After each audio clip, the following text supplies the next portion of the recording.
नमस्कार, मैं हूं आपके साथ ज्योति कनौजिया। आइए रुक करते हैं फटाफट खबरों की ओर।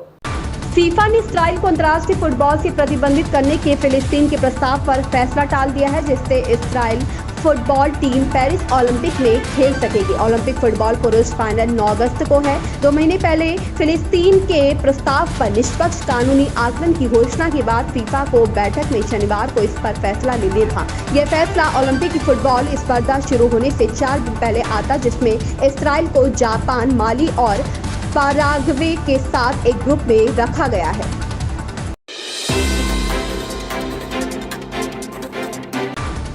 कांवड़ मार्ग पर पड़ने वाली दुकानों पर प्रमुखता से नाम प्रदर्शित करने पर देशव्यापी बहस छिड़ चुकी है। एक तरफ नेताओं के बीच जुबानी जंग छिड़ी हुई है, दूसरी तरफ दुकानों के बाहर नाम प्रदर्शित करने का सिलसिला जारी है। वहीं सीएम योगी ने इस मामले पर सख्त रुख अपनाते हुए साफ कह दिया कि पूरे प्रदेश में कांवड़ मार्गों पर दुकानदारों को नाम लिखना होगा। इससे सहयोगी दल भी खफा हो गए हैं। बहस और नेताओं की जुबानी जंग के बीच गुरुवार शाम को और शुक्रवार सुबह दुकानदार व ठेले वाले नाम और पहचान अंकित करते नजर आए।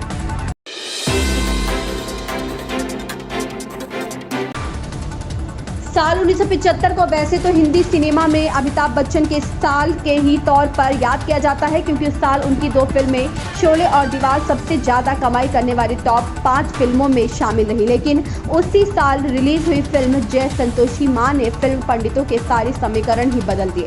साल 1975 में कमाई करने के मामले में यह फिल्म शोले के बाद दूसरे नंबर पर रही फिल्म है। इससे बनाने वाले निर्माता सतराम रोहरा के निधन की खबर आते ही लोगों में इस फिल्म की चर्चाएं फिर शुरू हो गई हैं।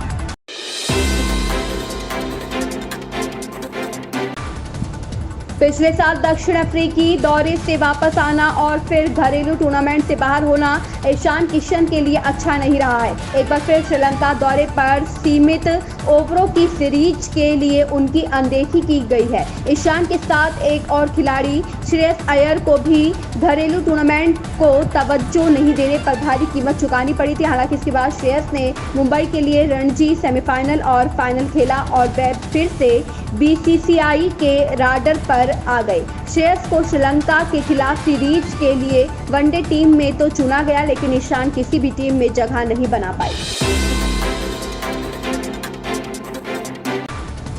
असम के मुख्यमंत्री हिमंत बिस्वा शर्मा ने बड़ा दावा किया है। उन्होंने कहा कि आने वाले कुछ सालों में असम में मुस्लिमों की आबादी बहुत बढ़ने वाली है। 2041 तक असम मुस्लिम बहुल राज्य बन जाएगा।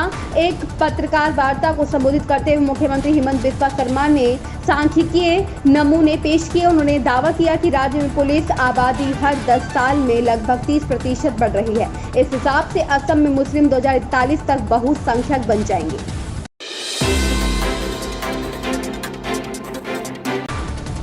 झारखंड में भाजपा के वेस्ट चुनाव प्रभारी और केंद्रीय कृषि मंत्री शिवराज सिंह चौहान ने झामुमो सरकार पर बड़ा हमला बोला। उन्होंने कहा कि अगर झामुमो गठबंधन की फिर से सरकार बनी तो झारखंड के मूल निवासी अल्पसंख्यक हो जाएंगे। वहीं सह चुनाव प्रभारी और असम के मुख्यमंत्री हिमंत बिस्वा शर्मा ने मुस्लिम आबादी को लेकर बड़ा दावा किया। उन्होंने कहा कि असम में मुस्लिम आबादी में 40% का इजाफा हुआ है। यह पूर्वोत्तर राज्य में जनसंख्या परिवर्तन का बड़ा मुद्दा है।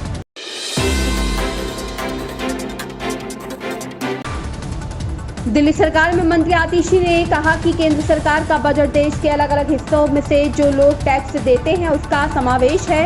इस टैक्स के योगदान में दिल्ली के लोगों का बहुत बड़ा हिस्सा है। दिल्ली के लोग 2 लाख करोड़ रुपए से ज्यादा इनकम टैक्स देते हैं। 25,000 करोड़ रुपए से ज्यादा सेंट्रल जीएसटी में देते हैं। जब दिल्ली वाले 2.5 लाख करोड़ रुपए का टैक्स देते हैं तो दिल्ली वालों का हक बनता है कि उसमें से कुछ हिस्सा हमें वापस मिले।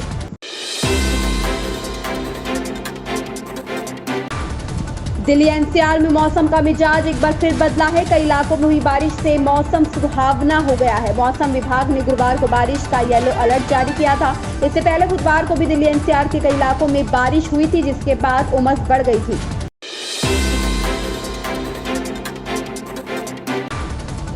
मुख्यमंत्री योगी ने कांवड़ यात्रियों के लिए बड़ा कदम उठाया है। मुख्यमंत्री योगी ने कहा कि पूरे यूपी में कांवड़ मार्गों पर खाने पीने की दुकानों पर संचालकों मालिकों का नाम और पहचान बतानी होगी। उन्होंने कहा कि कांवड़ यात्रियों की आस्था की शुचिता बनाए रखने के लिए ये फैसला लिया गया है। इसके अलावा हलाल सर्टिफिकेशन वाले प्रोडक्ट बेचने वालों पर भी कड़ी कार्यवाही होगी। उधर इस फैसले का अखिलेश यादव और मायावती ने कड़ा विरोध किया है।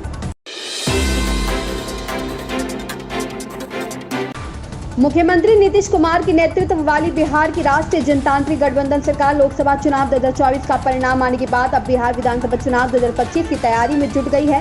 लोकसभा चुनाव परिणाम के करीब सवा महीने के दरमियान बिहार कैबिनेट की चौथी बैठक मुख्य सचिवालय स्थित मंत्रिमंडल कक्ष में संपन्न हुई। पहले ये बैठक गुरुवार को तय थी, लेकिन फिर शुक्रवार की तारीख तय हुई। शुक्रवार को कैबिनेट में 27 प्रस्तावों पर मुहर लगी। इन खबरों में फिलहाल इतना ही। बने रहे हमारे साथ।